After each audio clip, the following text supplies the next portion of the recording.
नमस्कार दोस्तों, आप सभी लोगों का एचवी पाठशाला पर स्वागत है। हम सभी लोग प्रकाश संश्लेषण की क्लासेस को कर रहे हैं। तो जहाँ तक हम लोगों ने कवर कर लिया था, आज हम उसी के आगे बात करेंगे।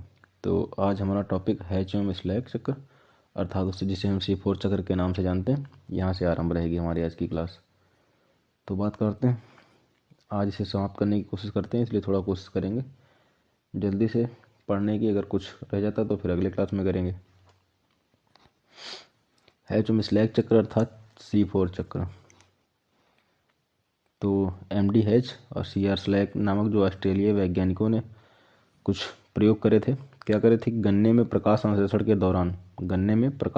के दौरान बनने वाला पहला स्थायी उत्पाद ऑक्जेलो एस्टिक अम्ल था। ठीक है, यह एक 4 कार्बनिक यौगिक था। तो MD हेच और CR स्लैग ने क्या देखा कि जो गन्ने नामक जो पौधा होता है, प्रकाश संश्लेषण के दौरान उसमें पहला स्थायी उत्पाद क्या बना? ऑक्जेलो एस्टिक एसिड बना, जो कि 4 कार्बन परमाणुओं से युक्त था। वहीं इसके विपरीत जो क्लोरेला था या कुछ अन्य पौधों में प्रकाश संश्लेषण का प्रथम उत्पाद फास्फोग्लिसरिक एसिड 3 कार्बनिक यौगिक था। इसके पश्चात उष्णकटिबंधीय उप उष्णकटिबंधीय क्षेत्र के अनेक पौधों में 4 कार्बन यौगिक प्रकाश संश्लेषण के प्रथम स्थायी उत्पाद के रूप में पाया गया। आप लोगों ने पढ़ा भी होगा C3 पौधों का प्रथम स्थायी उत्पाद क्या है, C4 पौधों का प्रथम स्थायी उत्पाद क्या है। तो यहीं पर उसी चीज़ के बारे में बात करी जा रही है। आगे अभी समझेंगे हम सभी लोग। इन्हें C4 पौधे कहा गया। किन्हें C4 पौधे? तो मक्का हो गया, गन्ना हो गया, ज्वार, एमरैंथस, यूफोर्बिया, ये सभी C4 पौधे को उदाहरण है। आपसे सीधे तौर पर भी पूछा जाता है निम्नलिखित में से कौन सा C4 पौधे का उदाहरण है? तो ज्वार हो गया, मक्का हो गया, गन्ना हो गया, एमरैंथस, यूफोर्बिया, ये सभी हो गए C4 पौधे के उदाहरण। तो C4 पौधों में जो पहला कहने का तात्पर्य है, प्रकाश संश्लेषण के दौरान बनने वाला जो प्रथम स्थायी उत्पाद कौन सा है? तो ऑक्जेलो एसिड हो गया। ठीक है, और वहीं जो 3 कार्बनिक परमाणुओं वाला कौन सा यौगिक आपका है? तो फास्फोग्लिसरिक एसिड हो गया। जो आपके एग्जाम के लिहाज से ज़रूरी है, हम उतना ही पढ़ते हुए चलेंगे बस। अब C4 पौधों की आंतरिक संरचना C3 पौधों से भिन्न होती है। आपसे पूछा जाता है कि जो क्रंच एनाटॉमी है किसमें पाई जाती है? तो C4 पौधों में पाई जाती है। किसमें पाई जाती है? तो C4 पौधों में पाई जाती है। सीधे याद रख सकते हैं। बाकी जो ज़रूरी है इसमें और चीज़ें देख लेते हैं। C4 पौधों की आंतरिक संरचना C3 पौधों से भिन्न होती है। कैसे भिन्न होती है? क्योंकि C4 पौधों में क्रंच एनाटॉमी पाई जाती है, जबकि C3 पौधों में इसका अभाव रहता है। तो C3 पौधों में प्रकाश संश्लेषी ऊतक संहत रूप से व्यवस्थित फ्लैसिड कोशिकाओं तथा बृहत अंतरी कोशिकाओं अवकाशयुक्त स्पंजी पैरेन्काइमा में विभोदित होता है। तो इतना जरूरी नहीं है आपके लिए, खैर बस आप इतना याद रखिए कि जो क्रंच एनाटॉमी किस में पाई जाती है? C4 पौधों में पाई जाती है। क्रंच एनाटॉमी का आकार कैसा होता है? तो यह पूलाच्छाद संवहन पुल के चारों ओर एक माले के समान प्रतीत होता है। C4 पौधों में पत्तियों की यह संरचना क्या कहलाती है? क्रंच कहलाती है। तो C4 पौधों में जो क्रंच एनाटॉमी पाई जाती है, एक माले जैसी संरचना होती है, उसे कहा जाता है। यह जर्मन भाषा का एक शब्द है क्रंच, जिसका तात्पर्य होता है कि फूलों की माला। ठीक है। अधिकांश C4 पौधों में पूलाच्छाद कोशिकाओं के क्लोरोप्लास्ट में थैलेकॉइड ग्रैना में व्यवस्थित नहीं होते हैं, जबकि जो आपकी जो पर्ण मध्योत कोशिकाएं होती हैं क्लोरोप्लास्ट के सुविकसित ग्रैना में पाई जाते हैं। C4 पौधों में क्लोरोप्लास्ट द्विरूपता, जो C4 पौधे होते हैं उसमें क्लोरोप्लास्ट क्या दर्शाता है? डायमॉर्फिज्म दर्शाता है। तो आपसे पूछा जा सकता है कि क्लोरोप्लास्ट किन पौधों में क्लोरोप्लास्ट डायमॉर्फिज्म की कंडीशन को दर्शाता है? तो C4 पौधों में दर्शाता है। आप लोग थोड़ा समझने की कोशिश कीजिए। आज इसे समाप्त करना इस क्लास को, इसलिए थोड़ा कोशिश करेंगे, जल्दी जल्दी पढ़ेंगे। बाकी आप अगर जहाँ प्रॉब्लम हो वीडियो रोक को पढ़ सकते हैं। तो ठीक है, C4 पौधे में पूलाच्छाद की कोशिकाओं के क्लोरोप्लास्ट में जो थैलेकॉइड ग्रैना में व्यवस्थित नहीं होते, जबकि जो आपकी पर्ण मध्योतक कोशिकाएं के क्लोरोप्लास्ट में सुविकसित ग्रैना पाए जाते हैं। C4 पौधों में जो क्लोरोप्लास्ट होते हैं डायमॉर्फिज्म नामक सिचुएशन को दर्शाते हैं। अच्छा, गौर करने वाली बात है कि क्रंच प्रकार की जो संरचना होती है C4 पौधों में हमेशा की मतलब जरूरी नहीं कि हमेशा यह स्थिति को दर्शाए ही, किंतु अक्सर ऐसी स्थिति रहती है कि क्रंच एनाटॉमी उसमें पाई जाती है। स्लैग चक्र पौधों की जो मीजोफिल और बंडल शीत की कोशिकाओं में होने वाली क्रियाएं। स्लैग कहाँ चीजें होती हैं?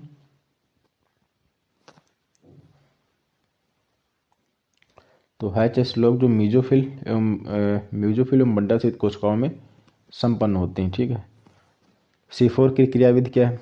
तो C4 चक्र में फास्फोइनॉल पायरुवेट कार्बोक्सिलेज नामक एंजाइम की महत्वपूर्ण भूमिका होती है। तो पूछा जाता है कि फास्फोइनॉल पायरुवेट कार्बोक्सिलिक अम्ल की भूमिका किस प्रकार के पौधों में होती है? तो C4 पौधों में होती है। यह क्या करता है? कार्बोक्सिलीकरण को उत्प्रेरित करने का कार्य करता है। C4 पौधों में जो मीजोफिल की जो कोशिकाएं होती हैं, फास्फोइनॉल पायरुविक अम्ल उपस्थित होता है। तो गौर करने वाली बात यह है कि C4 पौधों में जो म्यूजोफिल की कोशिकाएं होती है उसमें पीपी पाया जाता है। तो पीपी कहाँ पाया जाता है? म्यूजोफिल की कोशिकाओं में पाया जाता है, जो कि C4 पौधों में उपस्थित होती हैं। और 3 कार्बनिक यौगिक सर्वप्रथम कार्बन डाइऑक्साइड को स्वीकार करता है। जो 3 कार्बन यौगिक जो होता है सर्वप्रथम कार्बन डाइऑक्साइड को क्या करता है? स्वीकार करता है। इसके फलस्वरूप 4 कार्बनिक यौगिक ऑक्सैलोएसिटिक एसिड का निर्माण होता है।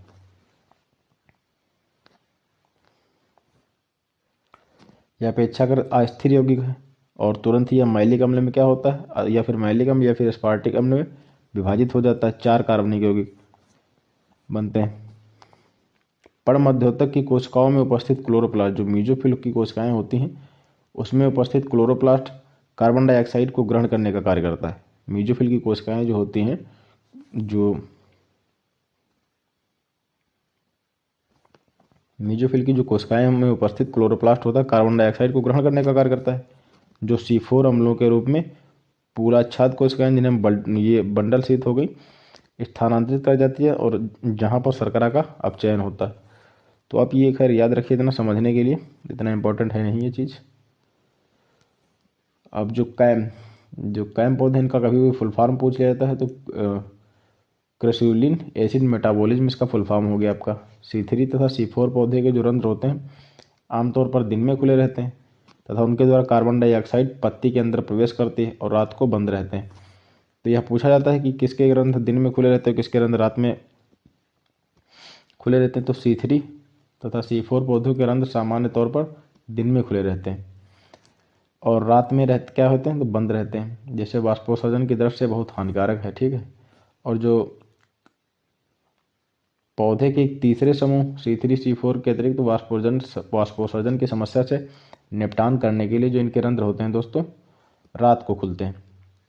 रात को क्या होता है? वातावरण में जो आर्द्रता होती है, नमी होती है, वह तापमान कम होने से वाष्पोत्सर्जन की दर जो होती है कम होती है और दिन में बंद रहते हैं। तो कैम जो पौधे होते हैं, C3 C4 पौधों के रंध्र जो होते हैं आमतौर पर दिन में खुलते हैं और रात में बंद रहते हैं, जबकि कायम पौधे जो होते हैं, जिन्हें हम क्रेसुलिन एसिड मेटाबॉलिज्म के नाम से जानते हैं, उनके जो रंध्र होते हैं रात में खुलते हैं और दिन में बंद रहते हैं। ऐसा होता क्यों? तो वाष्पोत्सर्जन से जो पानी की हानि होती है, जल की हानि होती है, उसको कम करने के लिए। तो पौधे के समूह को हम सभी लोग क्या कहेंगे? कैम पौधे कहेंगे। ये पौधे प्रकाश संश्लेषण के लिए रात में कार्बन डाइऑक्साइड की पर्याप्त मात्रा कार्बनिक अम्ल के रूप में एकत्र करते हैं। तो जो कैम पौधे होते हैं प्रकाश संश्लेषण के लिए रात में कार्बन डाइऑक्साइड की पर्याप्त मात्रा किस रूप में संचित करते हैं? कार्बनिक अम्ल के रूप में एकत्र करते हैं। दिन में इन अम्लों के विकार्बोक्सिलीकरण से मुक्त कार्बन डाइऑक्साइड का कैल्विन चक्र द्वारा कार्बोहाइड्रेट में अपचयन होता है। बहुत ही इंपॉर्टेंट बिंदु है, इसको फिर से समझ लेते हैं।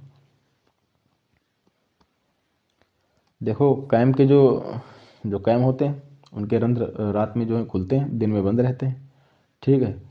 तो रात के समय क्या करते हैं? कार्बन डाइऑक्साइड की पर्याप्त मात्रा एक कार्बनिक अम्ल के रूप में एकत्र करते हैं और फिर दिन में क्या होता है? दिन में इनका क्या होता है? विकार्बोक्सिलीकरण होता है। तो जब इनका विकार्बोक्सिलीकरण होता है तो विकार्बोक्सिलीकरण के फलस्वरूप कार्बन डाइऑक्साइड का जो कैल्विन चक्र द्वारा कार्बोहाइड्रेट में क्या होता है? अपचयन होता है। और ये प्राय आमतौर पर मस्थलीय आवासों में पाए जाते हैं, जीरोफिटिक क्षेत्रों में पाए जाते हैं ये पौधे।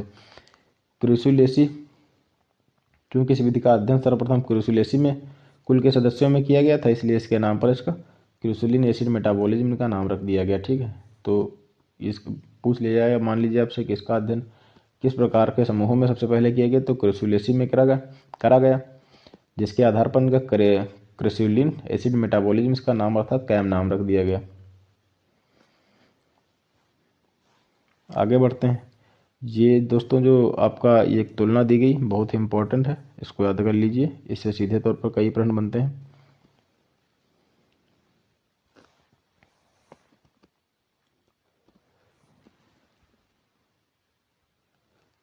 देखो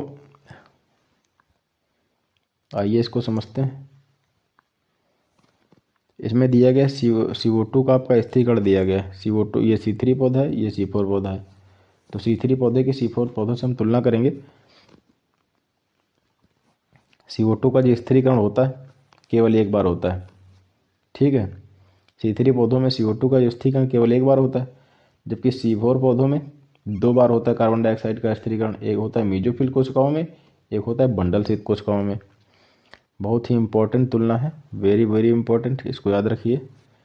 और C3 पौधों में CO2 का ग्राही होता है, कौन होता है? RUBP होता है, ठीक है। रिबुलोस डाइफॉस्फेट होता है, जो कि 5 कार्बन से युक्त होता है। वहीं जो C4 पौधे होते हैं उसमें जो होता है PP होता है दोस्तों। आप इतना याद रखिए, बहुत ज़्यादा गहराई में जाने की ज़रूरत है नहीं। इसमें लिखा हुआ है कि पर्ण मध्योतक में PP 3 कार्बनिक यौगिक होता है, और जबकि पूलाच्छाद में अर्थात जिन्हें बंडल स्थित कहते हैं रिबुलोस डाइफॉस्फेट 5 कार्बनिक यौगिक होता है। PP आप याद रखिए। CO2 का स्थिरीकरण जो होता है CO2 का स्थिरीकरण रिबुलोस बाइफॉस्फेट कार्बोक्सिलेज के माध्यम से होता है, जबकि इसमें PP के माध्यम से होता है, ठीक है, फास्फोइनॉल पायरुविक एसिड के माध्यम से।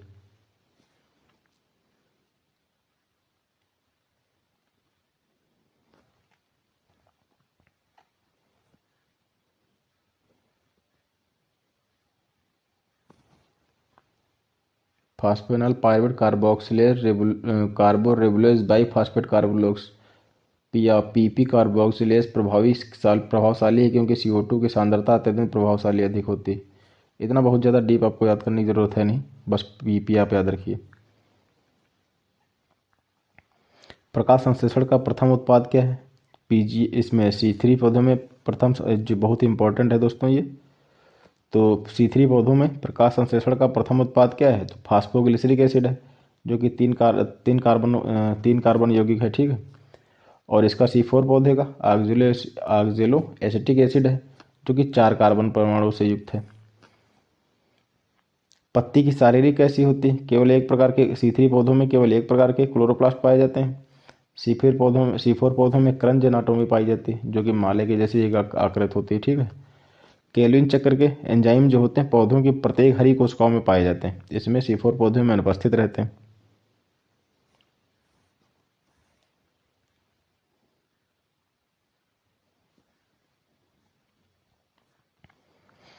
प्रकाशीय श्वसन C3 पौधों में उपस्थित रहता है, क्योंकि ये ऑक्सीजन प्रकाश संश्लेषण का इनहिबिटर के तौर पर कार्य करती है। तो जो प्रकाशीय श्वसन होता है C3 पौधों में क्या होता है, पाया जाता है। प्रकाशीय श्वसन हम सभी लोग श्वसन में विस्तार पूर्वक पढ़ेंगे, जब इसके बाद अगला चैप्टर आरंभ करेंगे तो उसमें अच्छे से पढ़ेंगे।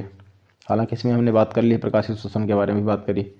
उपस्थित C3 पौधों में उपस्थित रहता है, क्योंकि ऑक्सीजन जो होती है प्रकाश संश्लेषण का संदमक है, अर्थात इनहिबिटर के कार्य रूप में कार्य करता है। संदमक किन्हें कहते हैं? जो कार्य क्षमता को प्रभावित करते हैं। तो C3 पौधों में ये उपस्थित रहते हैं। आपसे पूछ लिया जाए कि C3 पौधों में प्रकाश संश्लेषण के संदमक के तौर पर कौन कार्य करता है, तो ऑक्सीजन कार्य करता है। और ये C4 पौधों में क्या होते हैं, अनुपस्थित होते हैं, क्योंकि जो ऑक्सीजन होती है प्रकाश संश्लेषण का संदमन नहीं करती। कार्य दक्षता कितनी होती C3 पौधों की? तो कम, अत्यंत कम होती है। कार्बन डाइऑक्साइड सांद्रता कितनी होती है? तो 50 से लेकर के 150 ppm तक होती है, ठीक है। और अधिक दक्ष प्रक्रिया होती है C4 पौधों में, जो एफिशिएंसी होती है अधिक होती है। वातावरण में कार्बन डाइऑक्साइड की सांद्रता 10 ppm रहने तक भी प्रकाश संश्लेषण की क्रिया जो होती है संपन्न हो जाती है। और जो ये संतुलन प्रकाश तीव्रता कंपनसेशन पॉइंट जो होता है बहुत ही इंपॉर्टेंट, 50 से लेकर के 150 ppm किसमें? तो C3 पौधों में। वही C4 पौधों में 0 से लेकर के 10 ppm तक रहता है। और C3 पौधों में अनुकूलतम तापमान कितना होता है प्रकाश संश्लेषण के लिए? तो 10 से 25 डिग्री सेल्सियस, जबकि C4 पौधों में 30 से लेकर के 45 डिग्री सेल्सियस। एक बार फिर से रिवीजन कर लेते हैं इसका। उम्मीद आप सभी लोग समझ पा रहे होंगे। इसमें समझना खैर क्या है, तो याद ही करने वाली चीज़ है।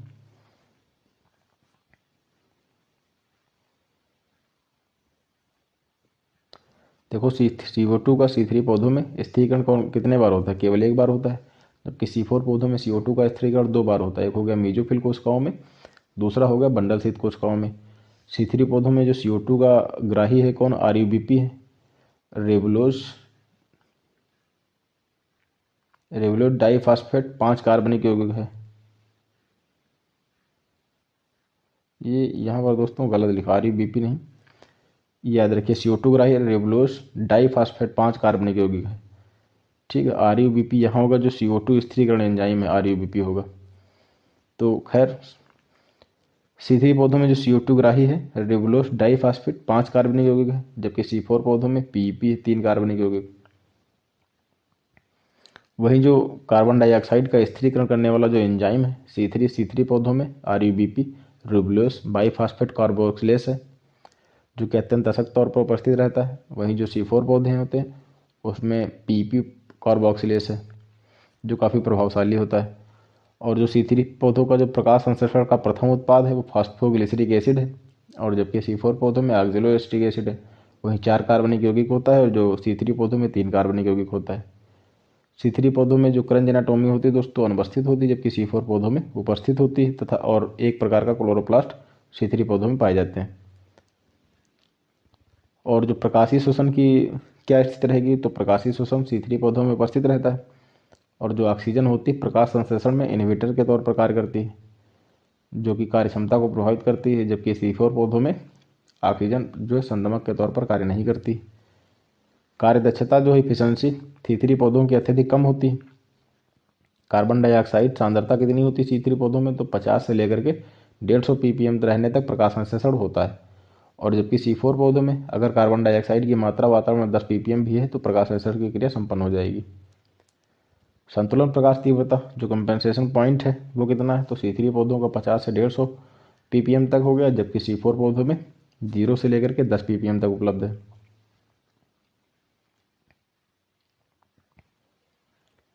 प्रकाश संश्लेषण के लिए जो अनुकूलतम तापमान है वो कितना रहेगा C3 पौधों में 10 से लेकर के 25 डिग्री सेल्सियस, जबकि C4 पौधों में 30 से लेकर के 45 डिग्री सेल्सियस। तो ये तुलना आप लोग याद रखिए, यहाँ से कई बार सीधे तौर पर प्रश्न पूछे जा सकते हैं। अब हम सभी लोग थोड़ा कैम की जो मैकेनिज्म है उस पर बात कर लेते हैं, जो जरूरी होगा उतना समझ लेंगे। प्रकाश संश्लेषण का जो कैम है, पथ दर्शाने वाले पौधे रंध्र रात में खुलते हैं, ये इस पर हम पहले ही बात कर चुके हैं। अतः पत्ती की कोशिकाएं रात को कार्बन डाइऑक्साइड अवशोषण करती हैं। जो पत्ती की कोशिकाएं होती हैं रात को क्या करती हैं, कार्बन डाइऑक्साइड को अवशोषित करती हैं। C4 पौधों की भांति इनमें भी CO2 जो ग्राही होता है PEP होता है, या मीजोफिल कोशिकाओं के कोशिका द्रव्य में उपस्थित होता है। कहाँ उपस्थित होता है, तो मीजोफिल कोशिकाओं के कोशिका द्रव्य में उपस्थित रहता है। तथा कार्बन डाइऑक्साइड को क्या करता है, अवशोषित करने के बाद 4 कार्बनिक परमाणु वाला यौगिक जो कि ऑक्जेलोएसिटिक एसिड है वह बनता है। इसके अपचयन से माइलेट बनता है, जो मीजोफिल कोशिकाओं की रसधानी में माइलिक अम्ल के रूप में संचित हो जाता है। तो कैम की क्रियाविधि क्या है, रंध्र रात में खुलते हैं, और C4 पौधों की बात इनमें जो CO2 ग्राही है PEP है, यह मीजोफिल की कोशिकाओं में कोशिका द्रव्य में उपस्थित रहता है। वहाँ से कार्बन डाइऑक्साइड को अवशोषित करने के बाद 4 कार्बनों से युक्त जो परमाणु यौगिक है उसका निर्माण करता है। किसका, तो ऑक्जेलोएसिटिक एसिड बनाता है।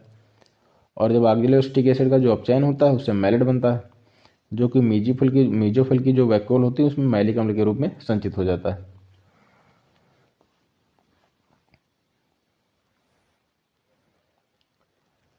कैम तथा C4 पौधों में अंतर क्या है, तो प्रकाश संश्लेषण के C4 तथा कैम दोनों ही पथों में कार्बन डाइऑक्साइड का ग्राही जो होता है PEP फास्फोइनॉल पायरुवेट PEP है। ठीक, तो जो C4 पौधे तथा कैम पौधों में दोनों ही पथों में कार्बन डाइऑक्साइड को जो ग्रहण करने का कार्य करता है कौन करता है, PEP करता है।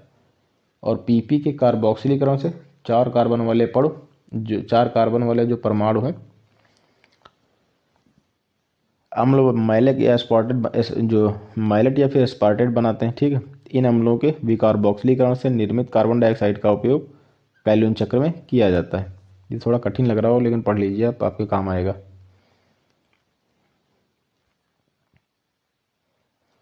और प्रकाश संश्लेषण का जो C4 पद दर्शाते हैं उनमें क्रंच प्रकार की संरचना पाई जाती है। इनकी आंतरिक संरचना पाई जाती है, किस प्रकार की पाई जाती है, तो क्रंच प्रकार की पाई जाती है।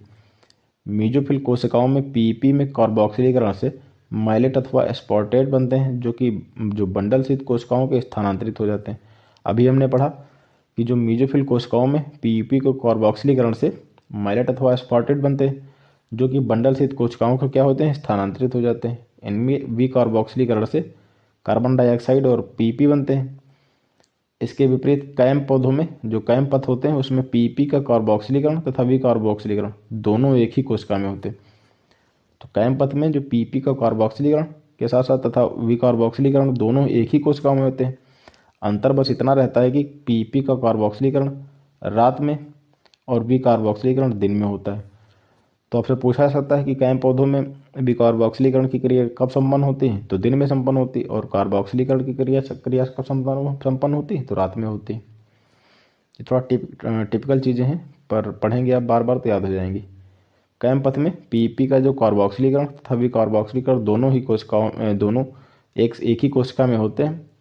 समय अंतर बस समय का रहता है। कार्बोक्सिलीकरण रात में होता है जबकि विकार्बोक्सिलीकरण दिन में होता है। C4 पौधों में पीपी का जो पुनर्जनन है पायरुवेट तथा एलिनिन आदि मध्यवर्ती उत्पादों से होता है, जबकि कायम चक्र में पीपी कोशिका में उपस्थित कार्बोहाइड्रेट्स जैसे ग्लूकोज स्टार्च से बनता है।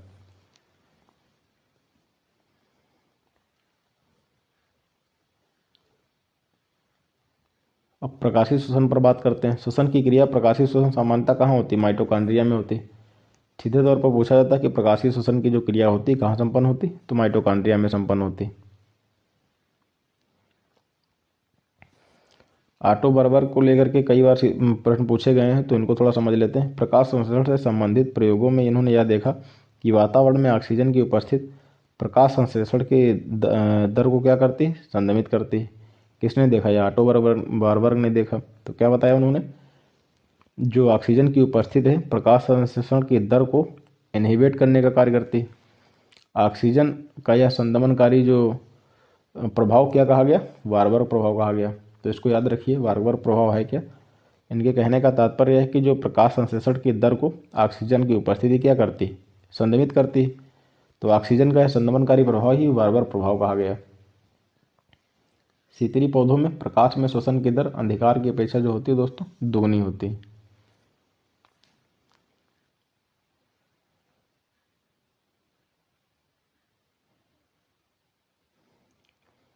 प्रकाशीय श्वसन प्रकाश की अधिक प्रखरता जो है इंटेंसिटी, ऑक्सीजन की उच्च सांद्रता तथा उच्च तापमान में सीतरी पौधे की पर्णमध्योत कोशिकाओं में प्रकाशीय श्वसन की दर असमान रूप से कैसी होती है, तो अधिक होती है। C4 पौधों में प्रकाशीय श्वसन अपेक्षाकृत कैसा होता है, तो कम होता है।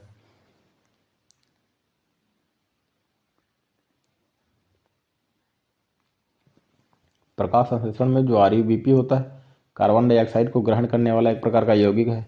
रेबुलोस बाइफॉस्फेट कार्बोक्सिलेस नामक एंजाइम से उत्प्रेरित होती है।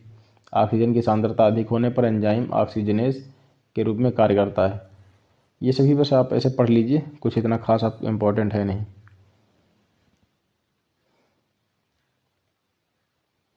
याद रखिए कि फास्फोग्लाइकोलेट व फास्फोग्लिसरिक अम्ल दोनों का जो निर्माण होता है कहाँ होता है, तो क्लोरोप्लास्ट में होता है। फास्फोग्लिसरिक अम्ल का उपापचयन कैल्विन चक्र में होता है, जबकि फास्फोग्लाइकोलेट का उपापचय ग्लाइकोलेट चक्र में होता है, जिसमें 3 भाग कोशिकाएं क्लोरोप्लास्ट, पेरोक्सिसोम, माइटोकॉन्ड्रिया भाग लेते हैं। तो इसको याद रखिए, बस पढ़ लीजिए कि जो फास्फोग्लाइकोलेट होता है, फास्फोग्लाइकोलेट व फास्फोग्लिसरिक अम्ल है दोनों का निर्माण कहाँ होता है, तो क्लोरोप्लास्ट में होता है। फास्फोग्लिसरिक अम्ल का उपापचय जो होता है वो कैल्विन चक्र में होता है। जो फास्फोग्लाइकोलेट है उसका उपापचय जो फास्फोग्लिसरिक एसिड है उसका उपापचय जो होता है कैल्विन चक्र में होता है, वहीं जो फास्फोग्लाइकोलेट है उसका उपापचय ग्लाइकोलेट चक्र में होता है। इसमें मुख्य रूप से तीन चीज़ें भाग लेती हैं, क्लोरोप्लास्ट, पेरोक्सिसोम तथा माइटोकॉन्ड्रिया भाग लेते हैं। क्लोरोप्लास्ट में होने वाली जो कुछ क्रियाएं हैं, जैसे RUBP का ऑक्सीकरण ऑक्सीजन की उपस्थिति में होता है, फास्फोग्लिसरिक अम्ल तथा फास्फोग्लाइकोलेट बनते हैं। बहुत ज़्यादा डीप में पढ़ने की आवश्यकता है नहीं।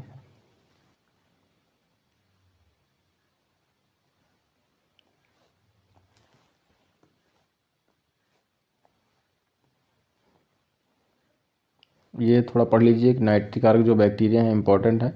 ये सल्फाइड ऑक्सीकारक बैक्टीरिया और सल्फेट अपचायक बैक्टीरिया मैं इसको देखो, जो रंगहीन बैक्टीरिया होते हैं, रंगहीन सल्फर बैक्टीरिया को निम्नलिखित 3 समूहों में बांटा गया है। एक हो गया सल्फर ऑक्सीकारक, सल्फाइड ऑक्सीकारक, सल्फेट अपचयी बैक्टीरिया। ठीक है, तो मैं यहाँ से थोड़ा वो किए दे रहा हूँ, पढ़ना चाहें तो पढ़ सकते हैं, क्योंकि कभी कभी पूछे जाते हैं, लेकिन ये बहुत ज़्यादा इंपॉर्टेंट, तो इसको पढ़ लेते हैं। नाइट्रिक कारक जैसे है, ये बैक्टीरिया अमोनिया NH3 को NO2 और NO3 में ऑक्सीकृत करने का कार्य करते हैं। क्या करते हैं, तो नाइट्रिक कारक जो बैक्टीरिया होते हैं अमोनिया को NH3 नाइट्रेट और नाइट्राइट में ऑक्सीकृत करने का कार्य करते हैं। और इनके 2 समूह होते हैं, कौन कौन से, तो नाइट्रोसोमोनास नाइट्रोसिस्टिस, ये हो गया आपका नाइट्रोसोमोनास नाइट्रोसिस्टिस, एवं नाइट्रोस्पायरा, जो NH3 को, जो अमोनिया को क्या करते हैं, NO2 में ऑक्सीकृत करने का कार्य करते हैं। नाइट्रोबैक्टर जो होते हैं, ये NO2 को NO3 में बदलने का कार्य करते हैं। ठीक है। आयरन बैक्टीरिया, ये बैक्टीरिया फेरस लवणों को फेरिक लवणों में ऑक्सीकृत करने का कार्य करते हैं। जो आयरन बैक्टीरिया होते हैं वो फेरस जो सॉल्ट होते हैं उन्हें फेरिक साल्ट में ऑक्सीकृत करते हैं। आयरन बैक्टीरिया के कुछ एग्जाम्पल की हम बात करें तो गैलियोनेला, लेप्टोथेरिक्स, ऑकेरेसिया, स्पायरोफिलम, फेरुजीनियम, ये सभी कुछ आयरन बैक्टीरिया के उदाहरण हैं। हाइड्रोजन बैक्टीरिया, ये हाइड्रोजन गैस को क्या करते हैं, ऑक्सीकृत करके जल बनाने का कार्य करते हैं। हाइड्रोजिनोमोनास, ये कुछ हाइड्रोजन बैक्टीरिया का उदाहरण है। कार्बन बैक्टीरिया, ये बैक्टीरिया कार्बन मोनोडाइऑक्साइड को कार्बन ऑक्साइड में ऑक्सीकृत करने का कार्य करते हैं, जैसे कि बैसिलस ओल्गोकार्बोफिलस, ये हो गए कुछ कार्बन बैक्टीरिया के उदाहरण। अच्छा, मीथेन ऑक्सीकारक जो मीथेन को ऑक्सीकृत करके कार्बन डाइऑक्साइड बनाते हैं, जैसे मिथेनोमोनास पूछा गया है दोस्तों एक बार। मीथेन ऑक्सीकारक क्या है, तो ये बैक्टीरिया मीथेन को ऑक्सीकृत कर कार्बन डाइऑक्साइड बनाते हैं। उदाहरण के तौर पर मिथेनोमोनास हो गया।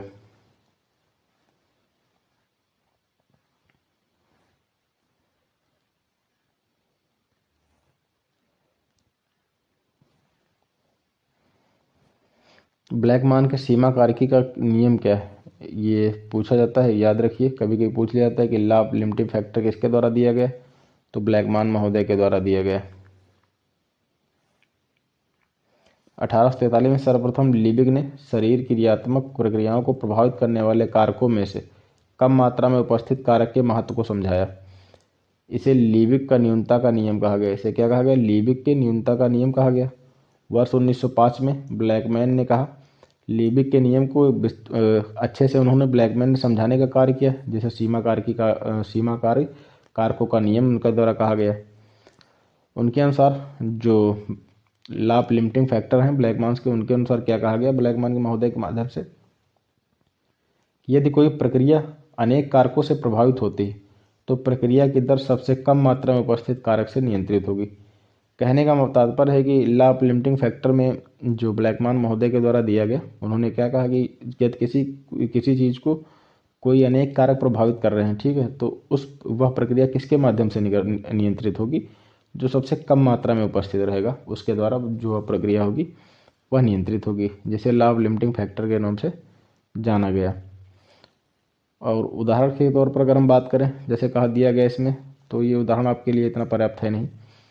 आप बस ऐसे याद रखिए कि लाभ लिमिटिंग फैक्टर किसके द्वारा दिया गया, तो ब्लैकमैन के द्वारा। अच्छा, सबसे पहले लीबिग महोदय ने दिया था। उन्होंने क्या कहा था कि जो शरीर क्रियात्मक प्रक्रिया को प्रभावित करने वाले कारकों में से जो सबसे कम मात्रा में उपस्थित कारक है उसके महत्व को उनके द्वारा समझाया गया था। बाद में विस्तृत रूप से विश्लेषण किया गया था ब्लैकमैन के द्वारा।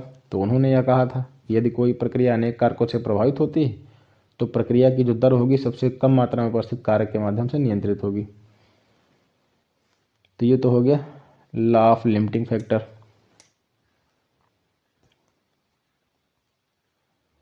बस थोड़ा बचा हुआ है, इसको पढ़ लेते हैं और ये प्रकाश संश्लेषण का जो चैप्टर हमारा है समाप्त हो जाएगा।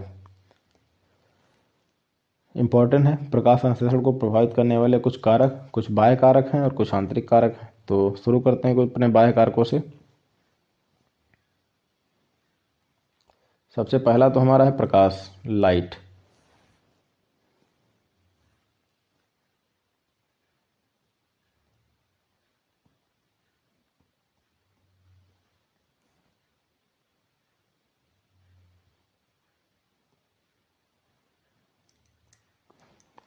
प्रकाश संश्लेषण के द्वारा अवशोषित प्रकाश की कुछ मात्रा का उपयोग वाष्पोत्सर्जन में केवल 0 से पॉइंट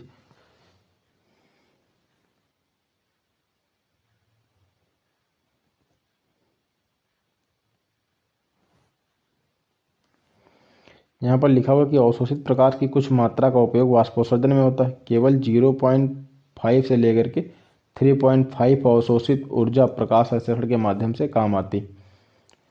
प्रकाश के 3 लक्षण हैं, जो प्रखरता है, तरंगदैर्ध्य, अवधि, तो प्रकाश संश्लेषण को प्रभावित करते हैं। तो एक एक के बारे में बात करते हैं। जैसे कि जो इंटेंसिटी ऑफ लाइट है दोस्तों, प्रकाश की प्रखरता का प्रभाव पौधे के प्रकाश रागी या फिर छाया रागी होने पर निर्भर करता है। फोटोफिलस या फिर स्कियोफिलस है, ठीक है, तो उस पर जो इंटेंसिटी ऑफ लाइट है वह अपना एक अहम प्रभाव डालता है।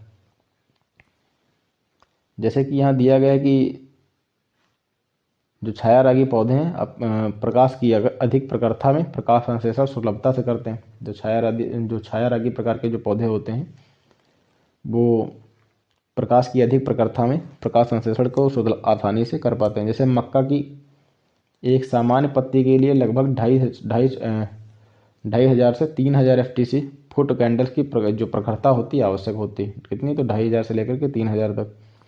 अधिक प्रखर प्रकाश में प्रकाश संश्लेषण की दर जो होती है कम होती। ये इंपॉर्टेंट लाइन है कि जैसे जैसे प्रकाश की प्रखरता बढ़ती जाती है प्रकाश संश्लेषण की दर भी एक सीमा तक बढ़ती रहती है।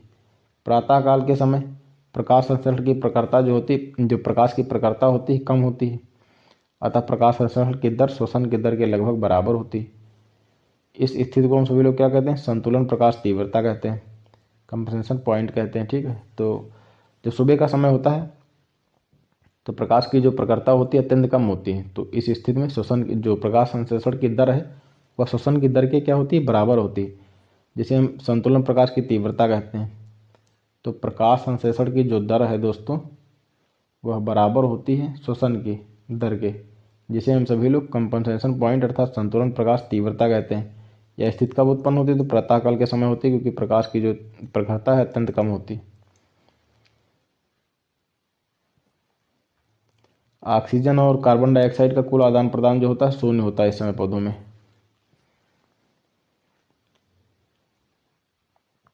प्रकाश के गुण, यद्यपि प्रकाश संश्लेषण की क्रिया केवल दृश्य स्पेक्ट्रम के तरंगदैर्ध्य में होती है, ठीक है।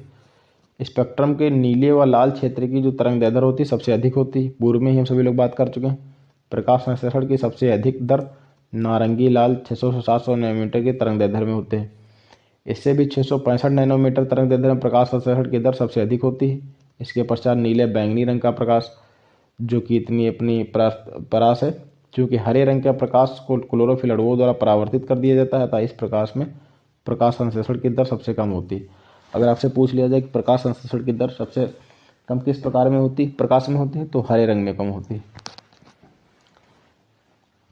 प्रकाश की अवधि क्या अपना अहम योगदान देती है उसको समझते हैं। प्रकाश की अवधि पौधे के लिए प्रतिदिन करीब 10 से 12 घंटों की अवधि पर्याप्त होती है।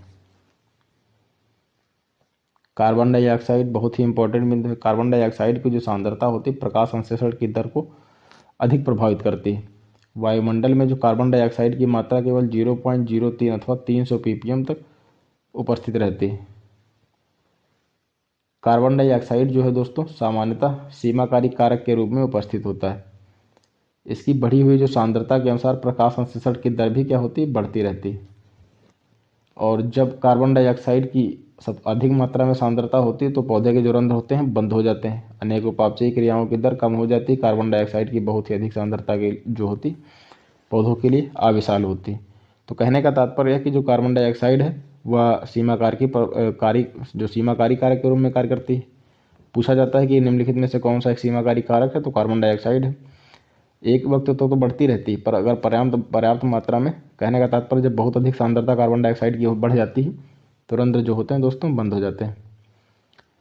तापमान 10 से 35 डिग्री सेल्सियस जो प्रकाश संश्लेषण के लिए अनुकूलतम तापमान है। वान ठाम महोदय ने क्या कहा था? 10 से 30 डिग्री सेल्सियस तापमान के बीच जो प्रकाश संश्लेषण की दर है वृद्धि होती है। देखो प्रकाश संश्लेषण के लिए तापमान कितना अच्छा रहता है? तो 10 से 35 डिग्री सेल्सियस तक ठीक ठाक रहता है। वान ठाम महोदय ने बताया कि 10 से 30 डिग्री सेल्सियस तापमान के बीच जो प्रकाश संश्लेषण की दर है उसमें वृद्धि होती है। अच्छा, प्रत्येक 10 डिग्री सेल्सियस तापमान बढ़ने की क्रिया पर जो प्रकाश संश्लेषण की दर है वह दोगुनी हो जाती है। यह प्रभाव केवल और केवल 30 डिग्री सेल्सियस तक होता है। यह वान ठाप के द्वारा बताया गया था। और जब बहुत अधिक प्रकाश तापमान होता है तो एंजाइमों का क्या होता है, डीनेचुरेशन हो जाता है, जिससे प्रकाश संश्लेषण जो होता है रुक जाता है। तो टेम्परेचर कितना होना चाहिए, 10 से 35 डिग्री सेल्सियस होना चाहिए। वान ठाप महोदय ने 10 से 30 डिग्री सेल्सियस ठीक ठाक रहता है। और प्रत्येक 10 डिग्री सेल्सियस पर जो तापमान बढ़ने की क्रिया की दर दोगुनी हो जाती है और यह प्रभाव केवल 30 डिग्री सेल्सियस तक रहता है।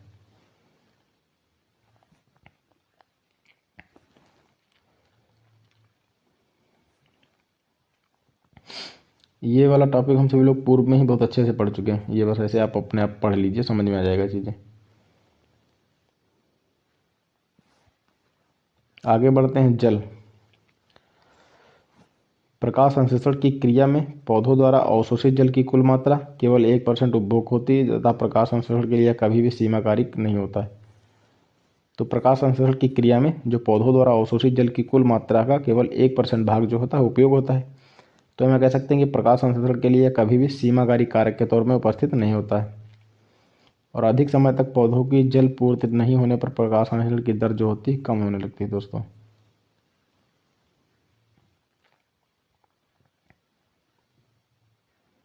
तो ये था हमारा प्रकाश संश्लेषण के को लेकर के दोस्तों। आपका टॉपिक जो है आज संभवतः समाप्त हो गया है। प्रकाश संश्लेषण के जो भी पढ़ने वाली चीज़ें थी ये हमारी आज अंतिम क्लास है। और अब हम क्या करेंगे, प्रकाश संश्लेषण से जो भी जरूरी क्वेश्चंस होंगे हम सभी लोग उसको कर लेंगे, ताकि आप कितना पढ़ा आपने, कितना तैयार है, उससे संबंधित चीज़ें आपको क्लियर हो जाएं। तो आज का थोड़ा हमने जल्दी जल्दी पढ़ा दिया ताकि आज आखिरी क्लास में दोस्तों उसको समाप्त किया जा सके। आप आसानी से अपना वीडियो रोक करके आप पढ़ सकते हैं चाहे तो, अगर जहाँ कहीं भी दिक्कत है। ये जो प्रभावकारी कारक हैं इनको आप याद रखिए, क्योंकि पूछे जाते हैं दोस्तों। प्रभावित करने वाले जो कारक हैं ये पूछे जाते हैं। किससे कौन प्रभावित होता है? कार्बन डाइऑक्साइड एक लिमिटिंग फैक्टर के रूप में कार्य करता है, बहुत ही इंपॉर्टेंट है, ये सभी याद रखिए। और ये बैक्टीरिया याद रखिए, जो नाइट्रिकारक बैक्टीरिया हैं ये पूछे जाते हैं सीधे तौर पर, इनको भी पढ़ लीजिए।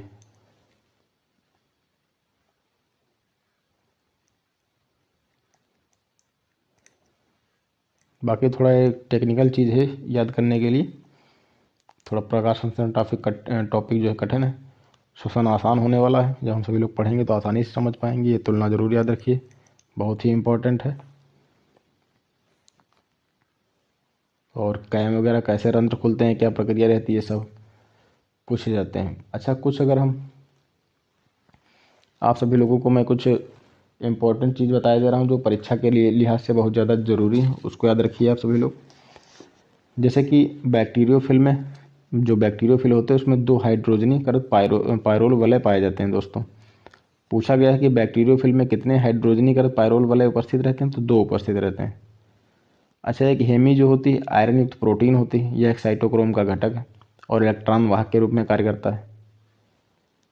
और प्रकाश संश्लेषण की क्रिया जो होती है, स्पेक्ट्रम का जो प्रकाश संश्लेषण की क्रिया जो स्पेक्ट्रम का वर्णन है TW एंजन मैन के द्वारा 1833 में किया गया था।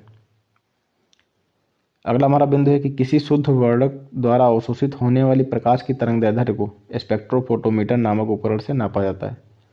जो शुद्ध वर्णक द्वारा अवशोषित होने वाली प्रकाश की तरंगदैर्ध्य है उसको स्पेक्ट्रोफोटोमीटर नामक उपकरण से मापा जाता है। ठीक है। क्वांटम सिद्धांत किसके द्वारा दिया गया था, तो प्लैंक महोदय के द्वारा दिया गया था। और सबसे एक महत्वपूर्ण बिंदु है कि प्लास्टोसाइनिन जो होता है कॉपर युक्त प्रोटीन होती है। ठीक है। पूछा जाता है कि निम्नलिखित में से कौन सी कॉपर युक्त प्रोटीन है, तो प्लास्टोसाइनिन एक कॉपर युक्त प्रोटीन है। और कैल्विन चक्र का आविष्कार किस शैवाल में किया गया, तो क्लोरेला नामक शैवाल में किया गया। ये हमने बताया भी था आप लोगों को। और जो जल का ऑक्सीजन में ऑक्सीकरण कहाँ होता है, तो प्रकाश तंत्र सेकंड में होता है। प्रकाश तंत्र सेकंड फर्स्ट हम लोगों ने विस्तार पूर्वक बहुत ही अच्छे से पढ़ा हुआ है।